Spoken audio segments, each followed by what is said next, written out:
and support, he will be. Thank you.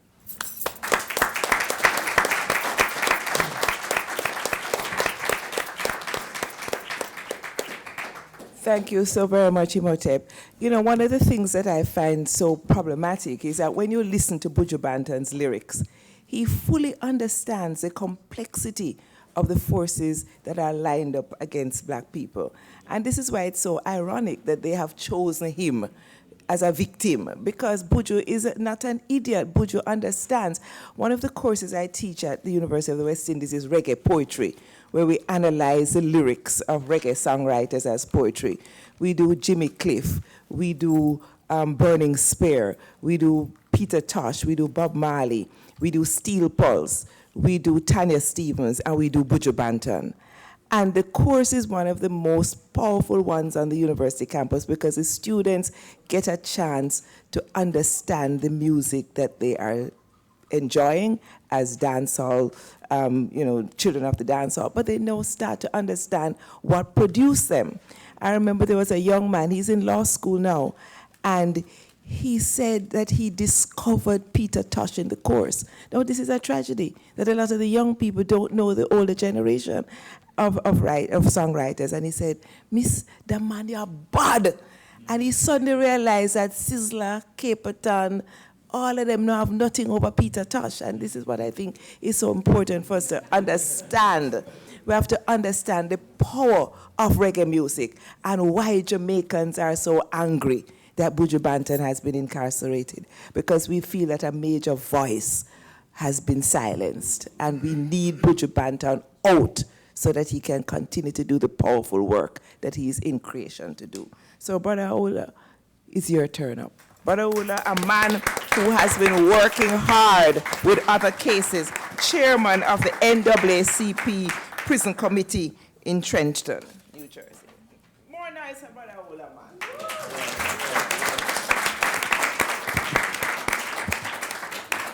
Ma'at Hotep. Hotep. Justice and peace. I want to acknowledge a group of young men and women who are here today, and this is a class from the Roosevelt High School. Would you all stand up?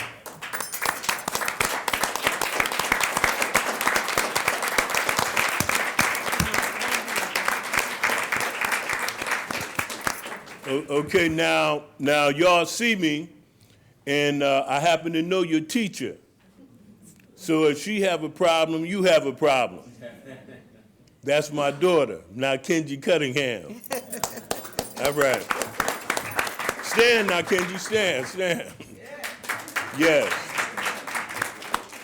The reason why I felt it was important to get involved with Buju's situation is because I saw how the tactics that they used against him are used against African people in America on a day-to-day basis. I mean, literally, hundreds of thousands of African people fall subject to these tactics. What did they do? They focused on him. They didn't just wait for somebody to come along. They decided that they were going to focus on him. This is what they do in our communities. Earlier, you heard Chuckway say that 70% of the drugs used in this community, used in America, are used in a community where the people don't look nothing like us. But only 30% of them are in prison for drugs, and 70% is us.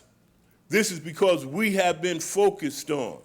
And there's certain tactics that they use that you're going to be somewhat familiar with.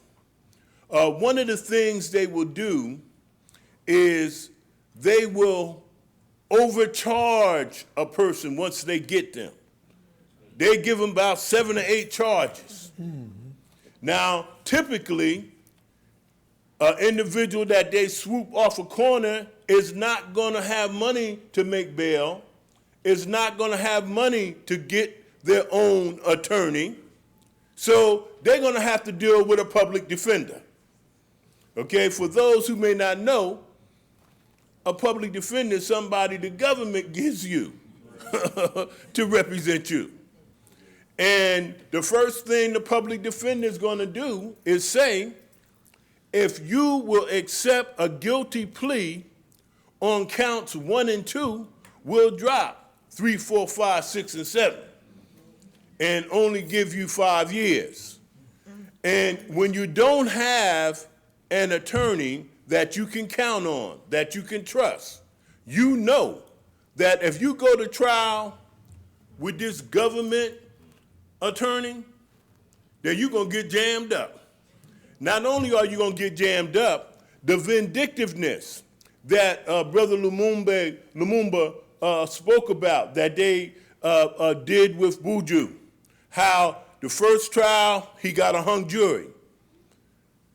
In between the first and the second trial, they did what they call a super indictment and came up with extra charges that he never even faced in the first trial.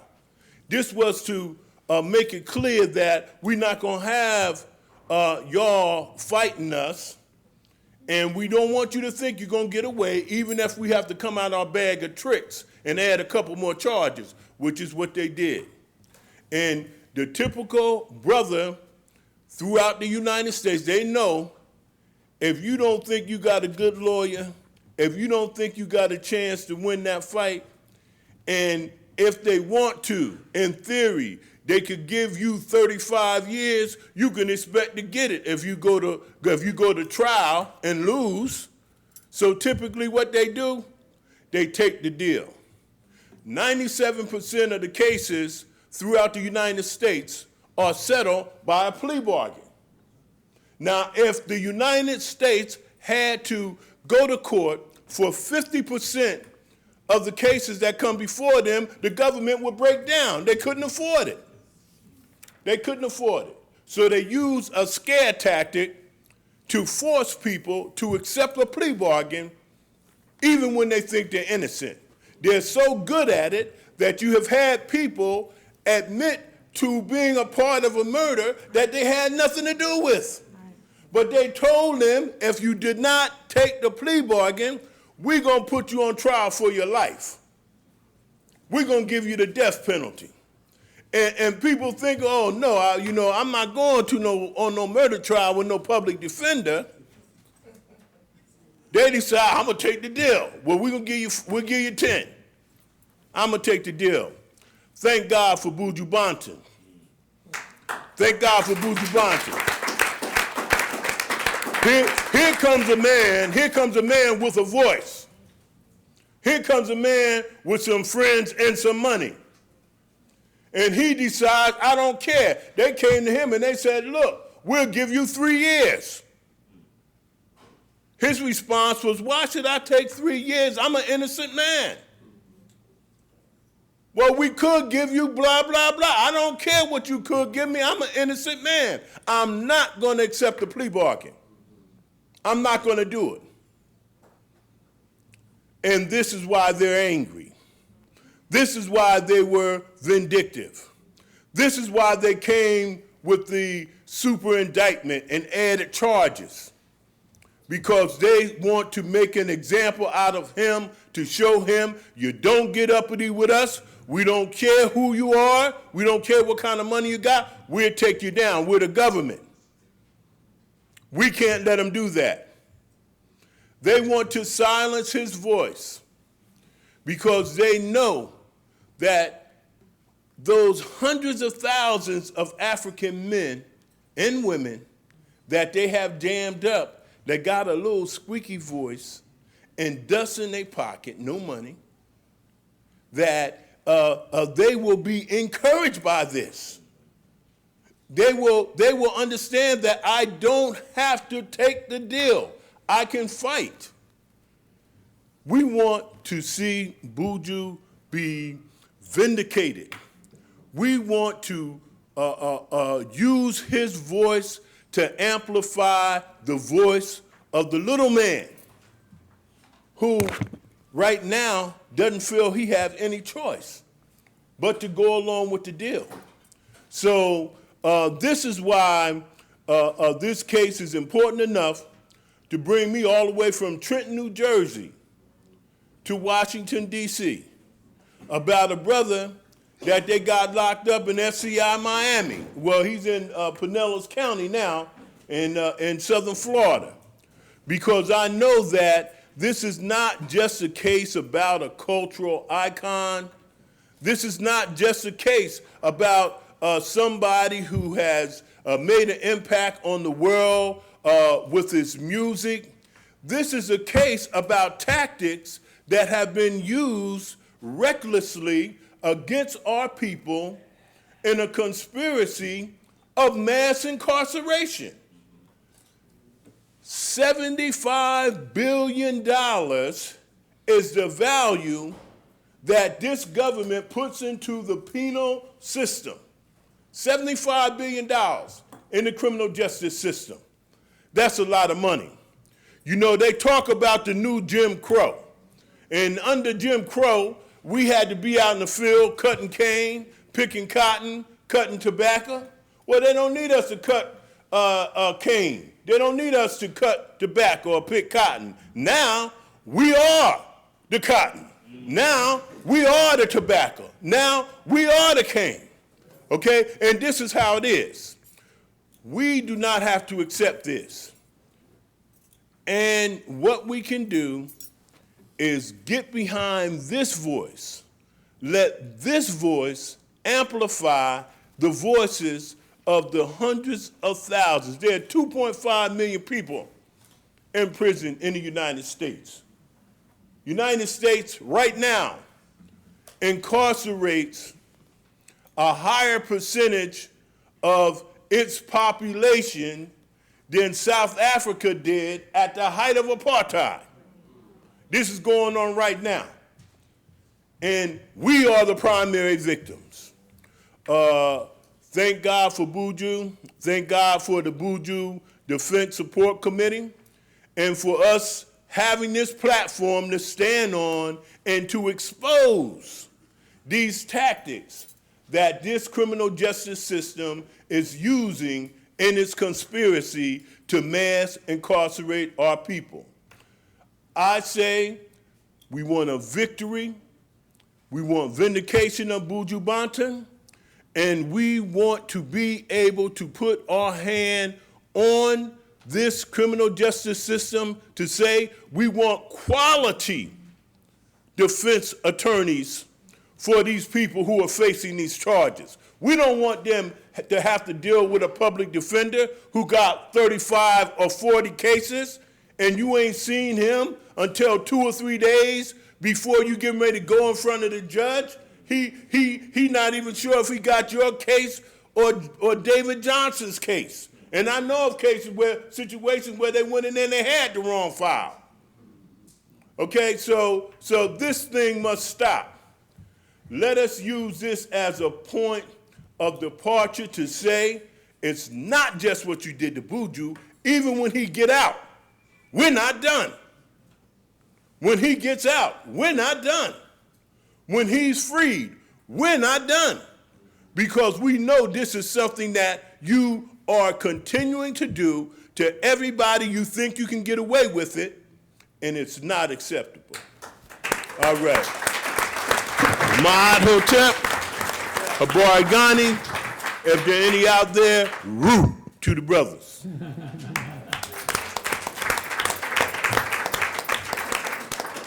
Yes, Brother Ola, we hear you loud and clear. Gramps, your time. Morgan Heritage.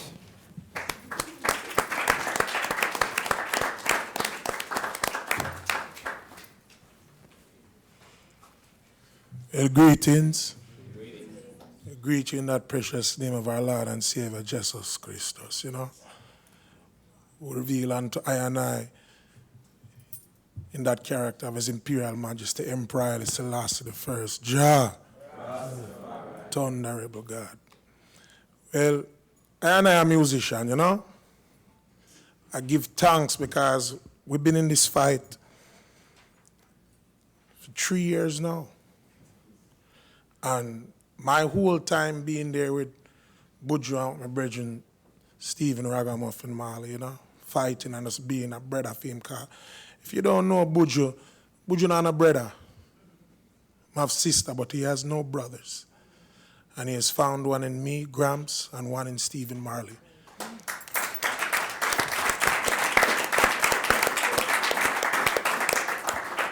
And this is why we are here today.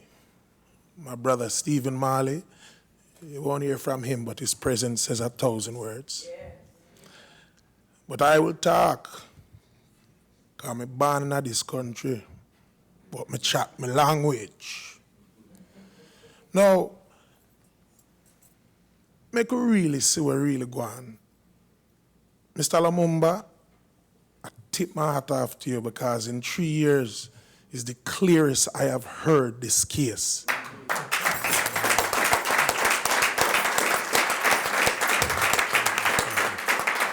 No disrespect to that law, because I love America.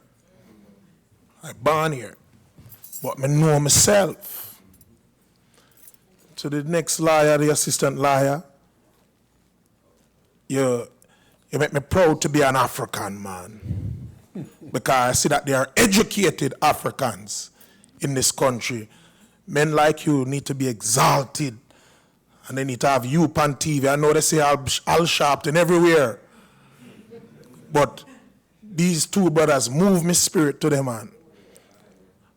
And open our eyes. Back to my brethren, Buju. Now, like the lawyers say, there's many young kids in this country locked away, just like Buju. But the difference with Buju, I remember when he said to me, what do you think we should I do? And they offered him 3 years. And I'm saying, nah, bro. He said he's going to fight. And such as many young African American youths in this country, they don't have the money to fight. So they do just like what the lawyer said. He said, I'll take the 10 years, man. Or maybe get out in 6, you know what I'm saying? One time I get locked up for a license in Brooklyn, New York. The man them locked me up because my license suspended. I don't know if I drive. But these rules and regulations of this country, may I tell you, get insurance to drive you on a car. If you crash it, you pay for your car. But it's a system that is in place. If you bleed way. And when I locked me up the day, when they locked me up and take my license because my headlight was out. And when I go in there, my father come in and start cry. I said, boy, the heart of the beast. But one thing at 300 pounds me weigh, I can't defend myself. So I'm ready for the war. And I in there now and I sit down and I then put me in a cage with enough man now waiting for their fate to be decided. Now remember, I'm only in there for a suspended license. So all of a sudden I see some man in there smoke ganja. And I say, what is this now? I just take my side on the next side of the cell. And me hear them start to talk. And just listening to some of these guys were like 18, 19. Everybody black. Some of them I say, what are you doing here?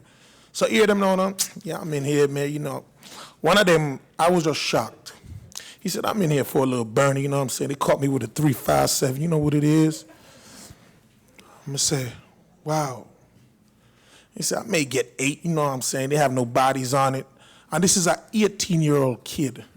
And him just look at 8 years of him life like I know nothing.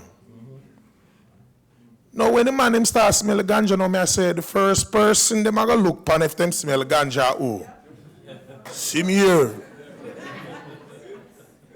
And me first time I go look upon, because them I say, dreadlock Jamaican ganja. So I just tell him, say, my youth, go over there, so don't make me mash up in a car. If them come in here and me first, them I come for. And here's a system that is in place that you are judged. Stereotypical. Stephen Marley can attest to when we travel enough time. Fortunately, I have an American passport because I'm born here, but I chat my language, like I said. So the first them look at me, them either think me is Nigerian or me somebody will come over as a criminal. Because them judge me by my cover. And such they did as with Buju. One of the things when we went to court, we were character witnesses for Mr. Mark Myrie to say that the character is. And as the lawyer said, this man, Buju has never been convicted of a crime, never, not a known drug dealer. And that's why in the last trial we saw that he wasn't trapped. Now, like the lawyer said, let's listen to these facts, people, because we're not going to be here tomorrow, but we must tell the truth and remember what the two liars them say today. This man filed for bankruptcy and still let him have a first class seat, sit down next to Buju Banton from Spain. You know much for a first class, we go to New York. So him can be filing for bankruptcy, something or something. Was he placed there? We don't know. We hope and pray and give Brother Lumumba and his team the power to prove that in the American judicial system. But I know my friend Buju, me never see him sell drugs yet. Me never see him take drugs yet. And just like Kunta Kinte, you know, Kunta Kinte get beaten for him forget his identity.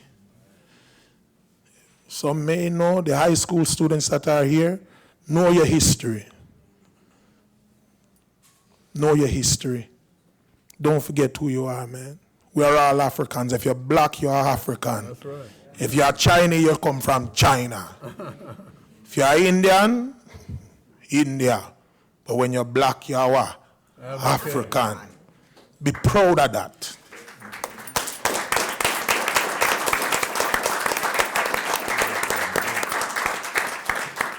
But we are at war.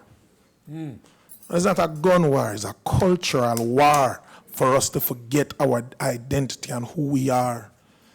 And for make we take on different characters of the thug. So like me always say, and anytime I book up Jay-Z, I tell him say they will spend 10 billion to destroy a nation.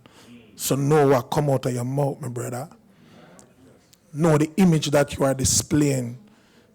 Don't help us to forget ourselves. And the story of Kunta Kinte, he was beaten to forget his identity. Him say his name was Kunta. And the master said, where you say? Your name Toby. And it's the same thing Buju say. Buju say to me when I said, boy, it sounds like a good deal. Why fight them? And I tell you, say the fire in this man's spirit, one may not know him personally, but a true warrior, may I tell you. And he decided to fight them. Give thanks for the soccer player from Chelsea and even Stephen Marley that put up even the roof over his head because we stand up together.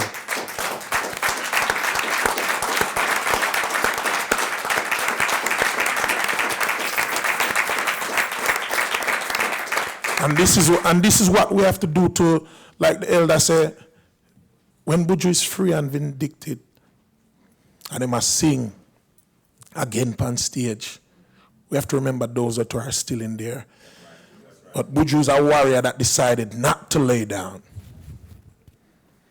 Just like when Kunta Kinte get beaten just to change his name. And Buju has been known even since he was 15, 16 years old and find the faith of Rastafari such as Snoop Dogg. If he did say him a Christian, then would I say more things. But him say Rastafari. And him say a Rastafari call him. So enough respect to Snoop Lion for endorse the divinity of Emperor Haile Selassie I. So My brothers and sisters, Africans, be strong. Don't forget where we come from. And I beg of you to spread this word about our brother Buju. He decided not to lay down, and that's why he's in prison. Because if he did accept that deal, me and Buju would be eating ackee and saltfish now. But him say, I don't want the world to believe that I'm a drug dealer. That's what him said to me. And he decided to fight. Over $1 million in lawyer fees. $1 million. Alexander Johnson was paid $3.2 million. I remember everything. If there's any time for sell drugs, I out of everything for learn out of that case. I know more already if you sell drugs. Because the system is so set up in place, it's what you can get away with. And accordingly to what the system and what happened, Buju was in his bed when this drug deal was going down. The drug deal that was made was a man named Icon Tyke, who come from Atlanta, Georgia. People, these are the facts. Some of you may not be there when we go to federal court. Some of you may not be there when we go to Tampa for the hearing. But me have to tell no I go on, because me did it. Translation, I was there. Alec Johnson did broke, and he got hired. People are not foolish. Well, I would know for wipe with bottom. Nobody in here is babies. Make us stand up and fight for Bridget Buju and be aware of how you walk in this society. Please, for these few words, say free Buju, you know?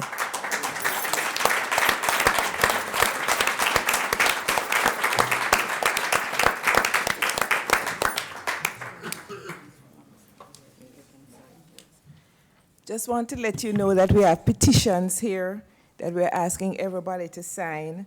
Petition to the Supreme Court, so we want to make sure that as many of us who are here today, we start the ball rolling. I tell you, Grams, those words were powerful. You know, I told Buju a few days ago, and I hope none of the rasses here will think that this is sacrilegious, but I told him that when he returns to Jamaica, we're going to have a motorcade from the airport that will be bigger than Selassie's visit to Jamaica. You know, and to tell you, I mean, Selassie's visit was a hype, you know, we know this as one of the high moments in Jamaican history where all of the races came out to greet His Imperial Majesty. But it's going to be bigger when Buju comes home. We're going to have the last speaker now, Salima Darfo, who is the chairman of the National Black United Front in Washington, D.C. 1A. I can't hear y'all. 1A. 1A. 1A. 1A. One God. One God. One destiny. One destiny. 1A. One aim. One God. One God. One destiny. One destiny. Of all our studies, history is best qualified to reward our research. That's what Brother Malcolm X said. And when I was thinking about that, I thought about all the cultural artists throughout history that have gone through a struggle. We had Paul Robeson, who's gone through a struggle. We had Peter Tosh, that's gone through a struggle. At one time, Bob Marley's music couldn't get played in Zimbabwe because they thought it was going to lead to a revolution. That's right. Even Tupac went through struggles, Baba Chuckway. And Buju is no different. Buju said, I want to rule my destiny. That's right. What did he say? I want to rule my destiny. Let me hear y'all say that. Rule my destiny. Rule my destiny. Rule my destiny. Self-determination. Self-determination. Buju was talking about self-determination. And we know that many of the rosters are in the streets with the people, right out here. They're in the streets. Buju was in the streets. And who leads the revolution? It's the people in the streets. That's right. We know that culture is one of the key elements to a revolution. Buju is a revolutionary reggae artist. They want those voices silenced. The powers that be want those voices silenced. And we know that we can't remain silent from Buju. We want to rule our destiny. That's the soundtrack to the revolution. When we watch those documentaries, was it Life and Debt? Buju started it off. Mm-hmm. Sometimes I leave that documentary on. I fell asleep on it. I apologize, sister. but the music was still so good. I want to rule my destiny. Right.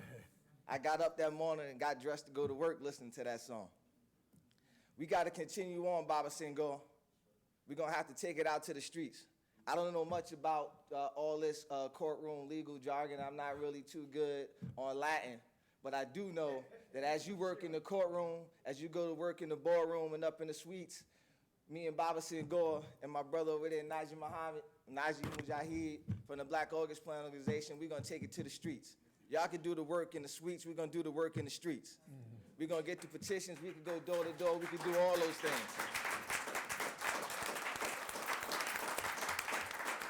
We gotta have dual responsibilities. All of us could do something. All of us could play a part. One of those other things I'd encourage everybody to do is to think about the spiritual and mental health of Buju behind the wall. All of us could write a letter.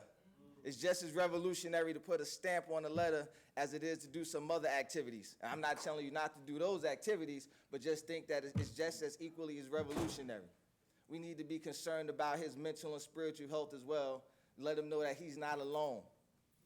Because we don't know who's going to come to him in jail. They could come to him on an airplane. Somebody may come to him in jail to try to get him to what they call a confession. So the fight against Buju can still be going on behind those walls right now. We got to write these letters to the parole boards, write them to the Supreme Court. If you're on Twitter and Facebook, you should be tweeting, Facebooking about this right now. Baba Chukwe said the Supreme Court will only hear cases that they think the people want information on or that they think is relevant. We have to make it relevant. Nobody else will make it relevant. We have to rule our destiny. Buju's freedom is going to be contingent upon how much work we put out in the streets. The support committee is going to need help raising funds. Y'all got kind of quiet. The support committee, I know, will need help raising funds with this PR campaign. Make sure that you stay in touch with the support committee to figure out what we can do. Because it's not going to be something that we could just come out to a press conference, feel good about, and then go home and say, yeah, we did something. This was just the beginning. These are just the seeds that are being planted to make this a campaign. Another thing is, and last, this is going to be a protracted struggle. The Supreme Court is not going to hear this next week. This may be, unfortunately, a 6 to 7 month, maybe a year-long process. You got to be committed to see this thing through to the end. You got to be committed to see this thing through until the end. If you go halfway and go back home, you might as well have just gone the whole distance because you went the same amount of space. That's right. You done traveled the same distance. Going halfway, ain't no half-stepping. We got to see this thing through to the end. I'm Brother Salim. I represent the National Black United Front. I'm thankful for the opportunity to come here on behalf of the Black Planet Organization and the UNIA and all the other organizations in D.C. We want to stand in solidarity with the Defense Committee for Buju Banton, and I appreciate the opportunity. Thank you very much.